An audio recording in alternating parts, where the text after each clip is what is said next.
Even when you feel low, you can still go. Even when you feel slow, you can still go.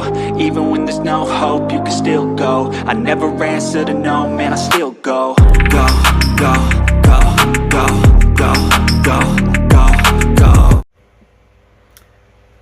Hey guys, welcome back to Diecast Dynasty Garage. But today is not a review. Today is a mods version of Diecast Dynasty Garage, so we're not doing any reviewing today. I told y'all I wanted to take y'all through the process of how I do most of my mods and everything. So I wanted to take y'all step by step in how I do it. So let me flip the camera. Oh, but first, before we do that, make sure y'all remember to like, comment, subscribe, turn on your post notifications so that anytime I drop a video, you guys will be the first to see it. Now, without further ado, let's turn the video over. So as you can see here, I have the Dodge Monaco, and you guys are probably famous for knowing what this Dodge Monaco comes from. If you remember the movie The Blues Brothers, that famous police car, and I'm going to show you a couple of pictures. Here's the pictures here. This is what the car looked like before I did the initial makeover. So right now I'm at this point. So but this is what the car looked like before I did the initial paint and everything. Okay, so now I'm right here at this point. As you can see right here on the table, I do have a few things already set up. You can see the Dodge Monaco in the background there, and you can also see that I have some parts here that have already been working on. And so I guess the objective right now is to continue to do some painting, and I was in the process of painting some of this stuff. As you can already see, I was already painting some of these things, and of course, you know, I use my good old testers. I love testers. Testers is probably one of the best paints when it comes to painting diecast, or you know, just regular models like Monogram and Revel or anything like that. And especially if you're trying to paint certain models and stuff like that, Testers definitely has you covered. They have a multitude of colors, and you can find these generally online. People do sell a lot of these colors as like a wholesale kit, or you can buy them individually, however you choose to do so. I like to sometimes hit certain stores, like I would hit either Hobby Lobby or I would hit Michael's, and normally I would get my paints from there. Like I just recently bought a multitude of Testers paints from the Hobby Lobby down in South Carolina. So I was able to grab some colors that, you know, unfortunately they didn't have in my area. So I was able to capitalize on getting certain colors there that I couldn't get in my area. So I wanted to go ahead and grab them while I had the opportunity to do so.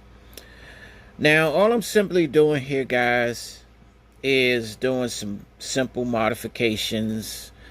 And as you can see, the interior is all white. And now I'm at the process of just doing some modifications here.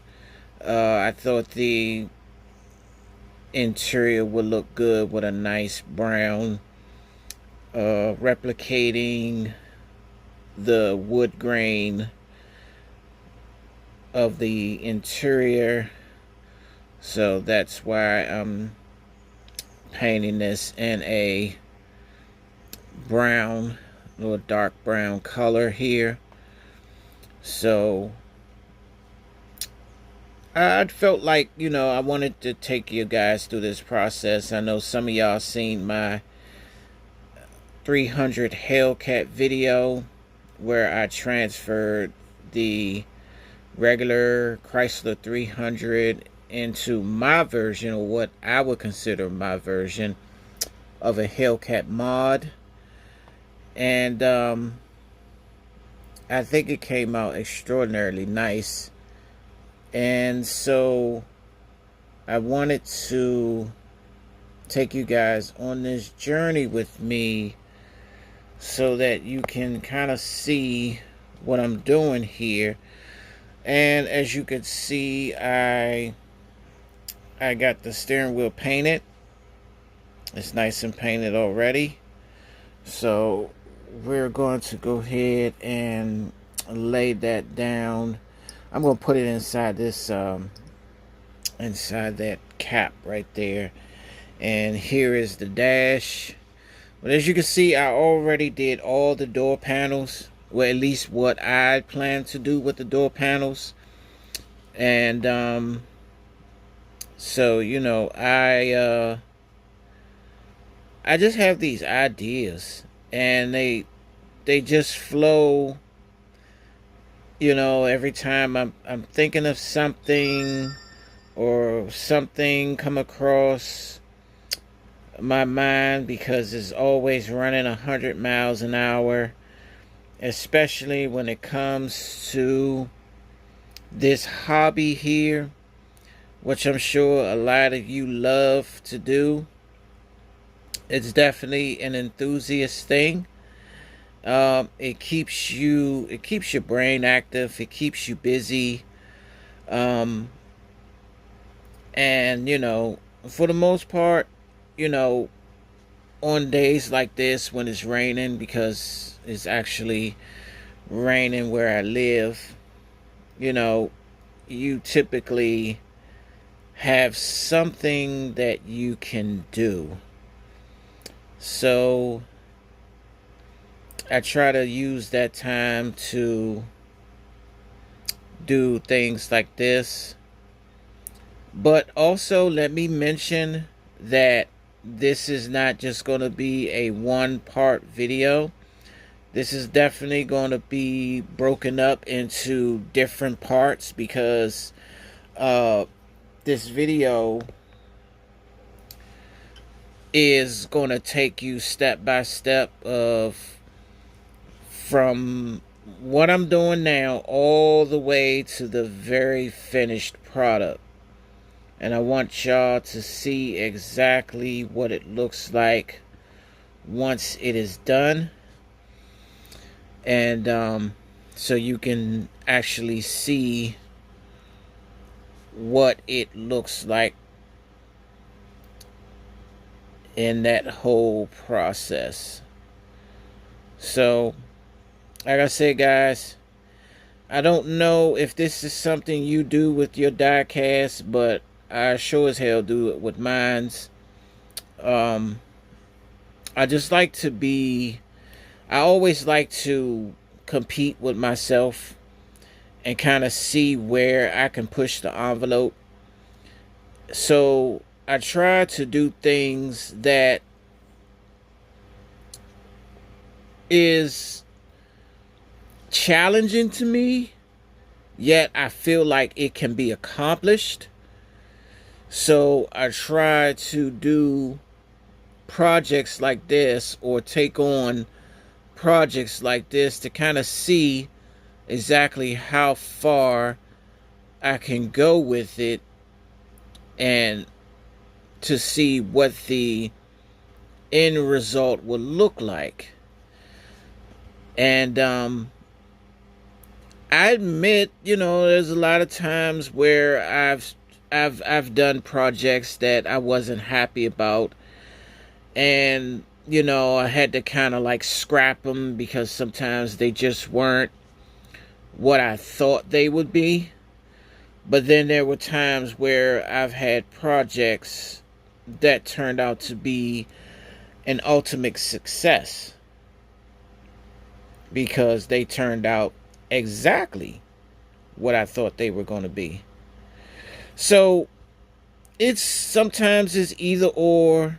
It could be hit or miss, but it depends on how you hit the target or what type of goal you're looking for as far as projects like this. You kind of want to install your own ideas, install your own thoughts, because really nobody can tell you how to customize your own car. They can have all the opinions and they can have all the opinions and whatever they want in the world, but at the end of the day, it is your car, it is your ideas, and it is your process, it is your imagination that goes into whatever project that you're working on. So if it's your ideas and your thoughts, then let it be. Don't let nobody come in and tell you any different about anything. If it's a failure, let it be a failure, because failures always usually leads to a success. When you try things so many times, eventually you'll get it right. And like I said, I've had my fair share of failures when it came to this modding thing. And like I said, I wasn't happy about it, but I learned from those mistakes, and I tried to say, well, next time I'm going to work on this or I'm going to work on that. But it helped in the long run because it helped me to see exactly what it is that I needed to work on. So I would just use that same process of thinking and apply it to whatever it is I was going to do next. But I never gave up because I felt like I can do whatever it is I put my mind to, as long as I keep trying it. So that was my way of thinking. That was my process. That was my thought process. And so, when you really apply yourself to doing whatever it is that you do, and it doesn't have to be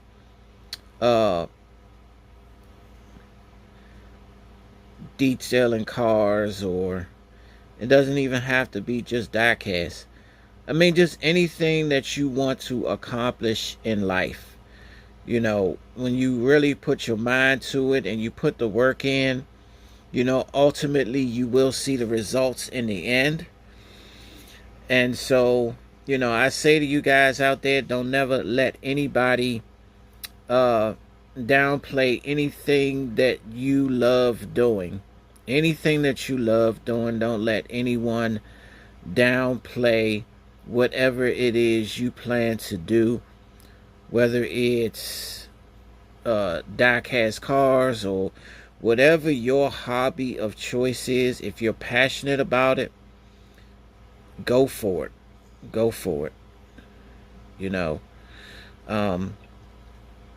And so that's what I have for you. But other than that, guys, like, just do what you do. Just do what you do. Now, this Monaco, like I said, it was a Blues Brothers edition, as you saw. And I wanted to do something different with it.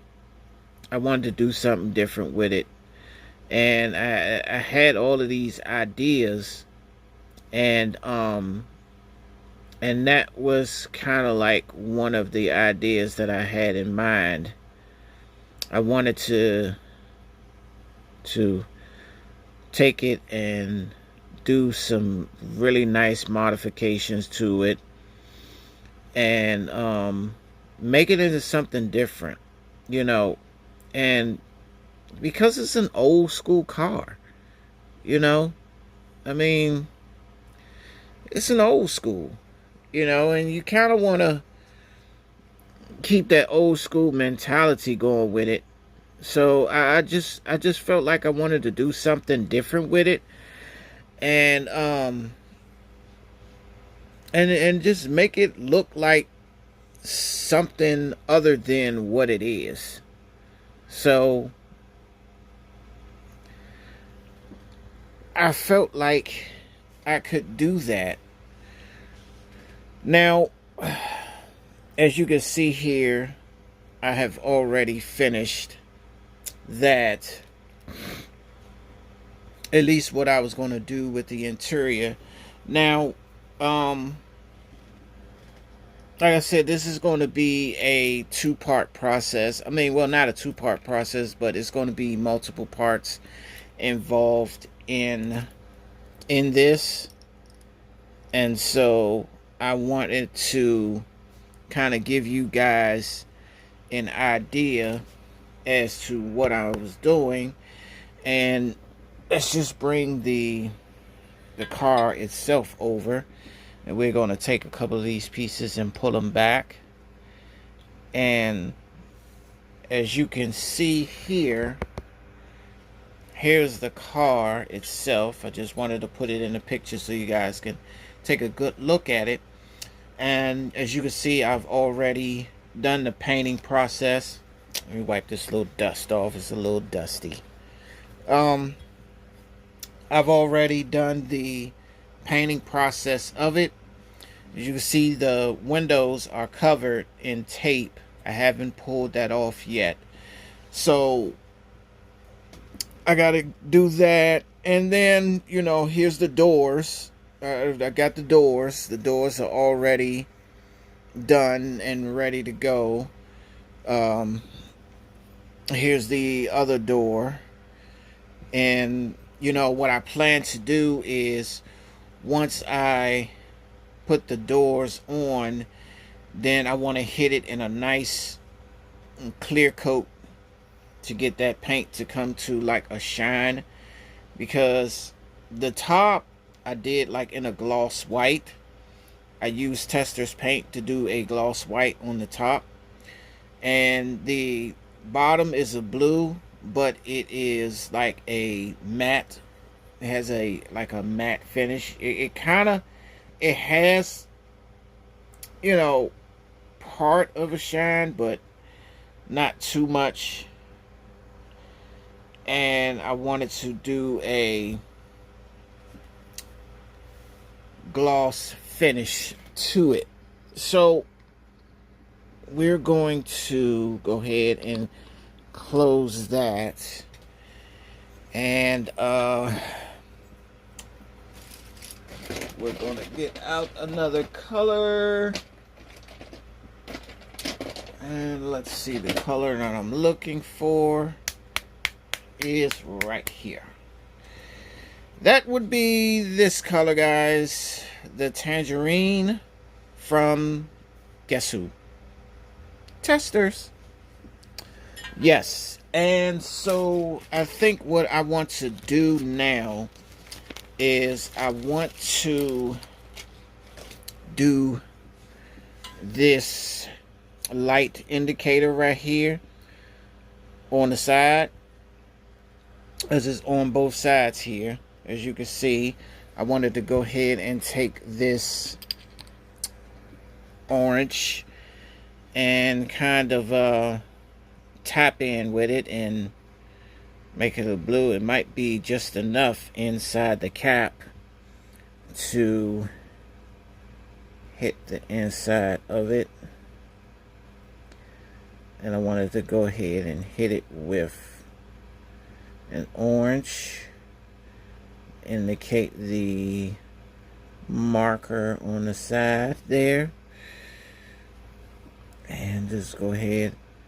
Yes, and guys, just so you know, I am left-handed. I am not a right-handed person. I am definitely left-handed. So if you're watching this video, I'm just letting you know that I am not right-handed. I'm left-handed. I'm not sure how many left-handed people you know, but I am definitely left-handed. So what you're seeing is coming from a left-handed person. And all I'm trying to do here is touch up the marker, as you can see here. Kind of let that dry a little bit once I touch it up.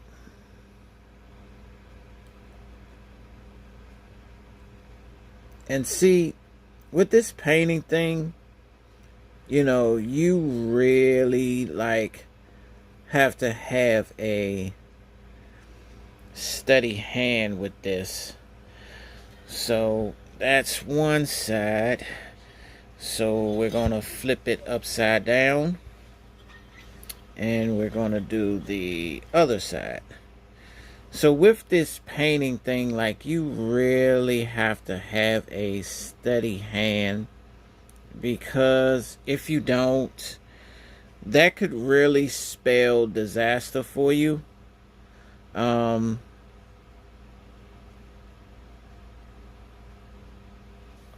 draw, so that's the reason why my hand is so steady. And I also used to indulge in tattoos as well. So, you know, that part of my life I don't do much of anymore.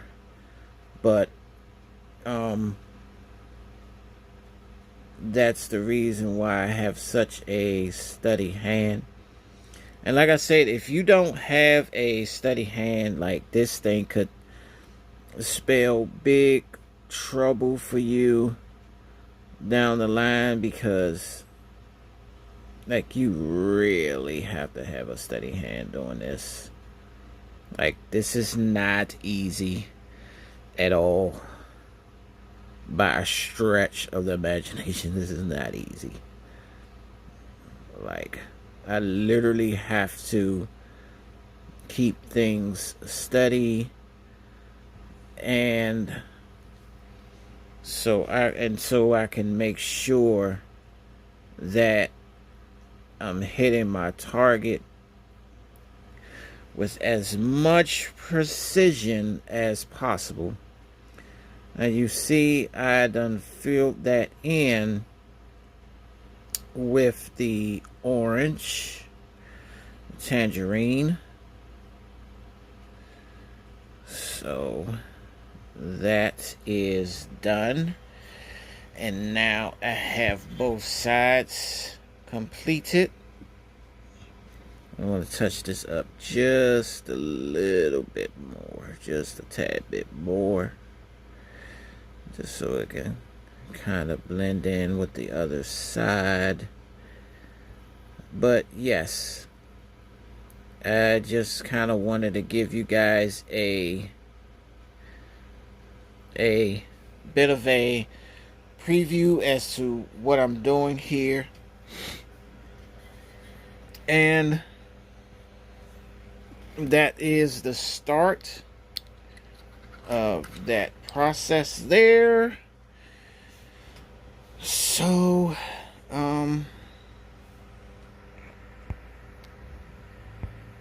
let's back that up some. Okay, so that is that process there. I just wanted to like I said, I'm gonna slowly take you guys through this process with me, and we're just going to hold on.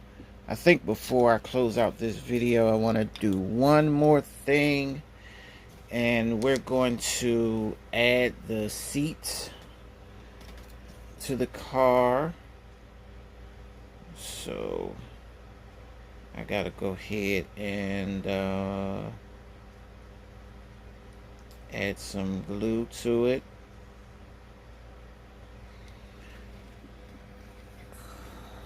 I want to go ahead and add some glue to it so the seats can be installed, and it would already be in place. I'm using super glue, so a lot of times it takes a minute for this glue to catch. Hold on, may have to put it on the back side of it too. Okay, so let's put it on, and we're gonna let it air dry, and hopefully it will stay. So I always use my favorite type of glue, that is crazy glue. Yep, crazy glue. So I have that done. So basically this is what I'm working with as far as the Monaco right now. Like I said, I'm going to take y'all through this whole process so you guys can see everything that I'm working on with this Monaco. As you can see, I'm giving you a whole full tour of what I'm doing. You can see all the parts here, the doors. You can also see the door panels here. There's the dashboard up there. There's the steering wheel there. And I just want to take you guys through this process so you can kind of get an idea and see, you know, what I got going on here. And you can follow this journey with me to see the end result of this Dodge Monaco. And like I said, guys, this is the first part of many. I'm not sure how many, because we got to put the car back together. We got to make sure the wheels fit and everything else. So it's a big process going on here. But I wanted to take you guys on a first-hand course on what I'm doing in the modifying process, what I do to my models. So put down in the comments if you guys do the same thing, or if you guys thought about doing the same thing, and you know, let me know, you know, whether it worked out for you, or if it's been a success or a failure for you, or you know, if it's something new that you plan to indulge in but you're just not sure about how to go. And just let me know in the comments what you think. But that is my Dodge Monaco, and like I said, there's more to come. But anyway, as always, this is Diecast Dynasty, the car mod edition. And as I say previously in all my videos, stay prayed up, stay healthy, stay safe, and good day. I've been doing shit my way, or the highway, and in the driveway is a nice range. Cause I grind through the climb, I invite pain. You'll never hear me, bitch, nah, I don't complain. Just gotta flip the switch and you can go and obtain anything you want, anything you need. Your mind's got the key ingredient.